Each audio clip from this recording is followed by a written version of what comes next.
முருகனை கூப்பிட்டு முறையிட்ட பேருக்கு முற்றிய வினை தீருமே, உடல் பற்றிய பிணியாருமே, வாழ்க்கை முற்றிலுமே நலம் பெற்று இனி தூர மெத்த இன்பம் சேருமே. அப்பன் முருகனை கூப்பிட்டு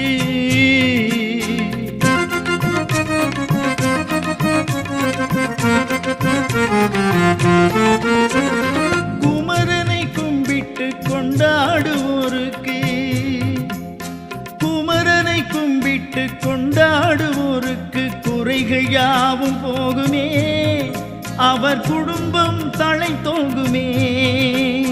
குமரனை கும்பிட்டு கொண்டாடுவோருக்கு குறைகள் யாவும் போகுமே, அவர் குடும்பம் தழைத்தோங்குமே. சூர சமர வேலாயுதம் பக்க துணை கொண்டார்